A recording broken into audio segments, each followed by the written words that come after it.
Hi guys, Assassin here with the review of Class Season 1 Episode 3 with the weird as shit villain, the Lankin. Right, let's start off with, start at the beginning I suppose. I loved how this episode takes place over just one night. Well, apart from the start, which has a flashback. So, at the start, spoilers by the way, um, there was a flashback of Tanya's sort of Tanya's past, showing how it affected her when her dad died, which is just a reminder from what happened last episode, because they sort of mentioned it in the last episode, but they didn't really show her dad or anything like in her home life about it. But in the start, they had flashbacks about it, and they had that scene with her mum and her dad when they first met, when they got married, and then obviously raised Tanya. And then that continued on, and it was good. It took place, as I said, it took place over one night, which I thought was amazing. Um, there was a character development with April, who was from obviously the first two episodes, but in episode one she got her heart sort of joined together with the Shadowkin, which I'll talk a bit more about that at the end, because that's in the next episode. The Shadowkin are coming back in the next episode. Um, yeah. I don't know if I mentioned this, because I've recorded this twice and botched it up twice, so I'll mention it again just in case. This is my new favourite episode. There was a lot of things that I liked about it. I can't really think of anything that I didn't like about it. The Lankin were an amazing alien menace. How it feeds on grief of people, and it just sort of absorbs them like a massive tree branch.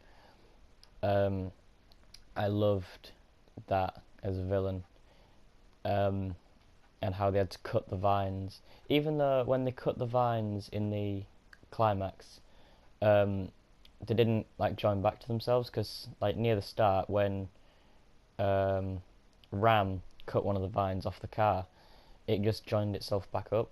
So why didn't it do it at the anyway? That's one of the only nitpicks I have.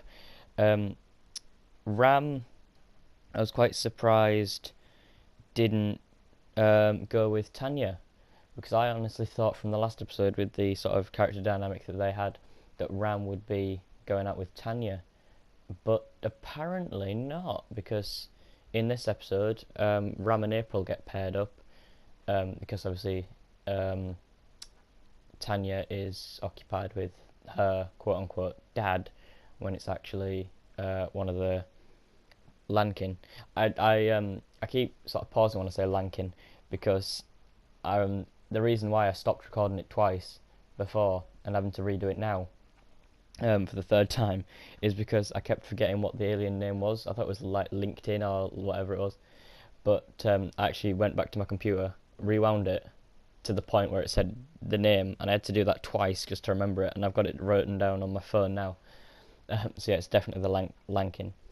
Anyway, yeah, Ram and April share an intimate moment. They have a kiss. That's quite interesting. I wasn't expecting that, like, at all. I genuinely thought, because of their dynamic in the last episode, he would be with Tanya.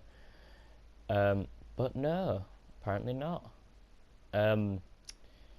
Also, oh, I can't remember what the alien was. I'll look it up. The one of the alien boy that came with Miss Krill, and I can't remember her name, even though he's like the main character. Wikipedia.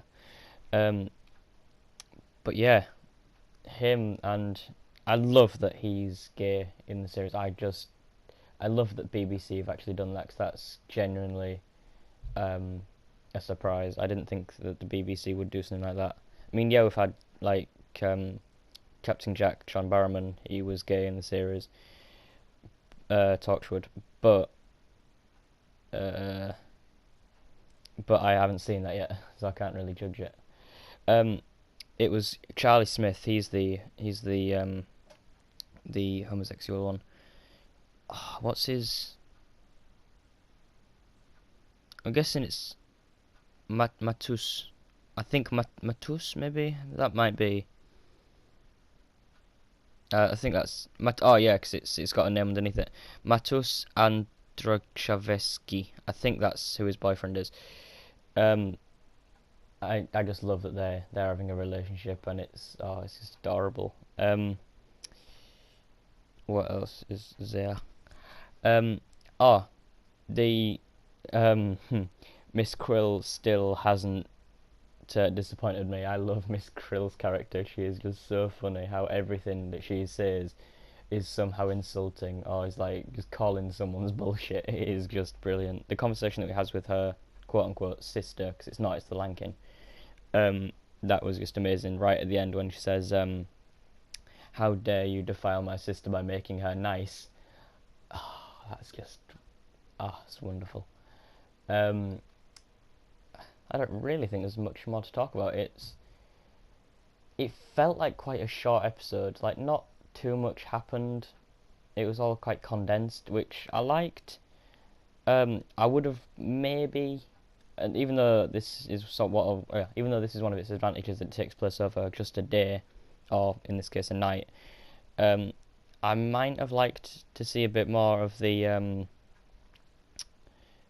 uh, the Lankin like taking over, like just like day by day. But then you'd sort of notice massive vines going over the city, so I suppose it would have made more sense for them to attack at night and do it all in one night. But yeah, moving on to the last part of what I have to say in this video is the next time bit, because well, I think we've done everything I can in that episode or talking about it. It was an amazing episode. I absolutely loved it. The next time showed that the Shadowkin are coming back, and it's actually, I think the Shadowkin is either controlling April, or that April is sort of becoming a Shadowkin in some way. And I honestly can't wait to see where that goes, because it looks quite compelling how she's got a sword now. I really hope that she keeps that sword as well, even if like once they've defeated that menace. I hope she keeps the sword, because they really need more weapons. Like the class, I'm going to call them the classmates.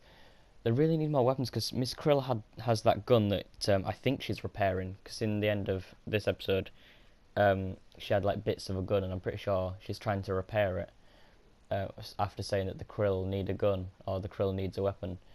So I really hope that she's repairing it, because like the Doctor, he's got lots of tech, because he's like got a TARDIS and he can just get tech from his shed that he probably has inside his TARDIS.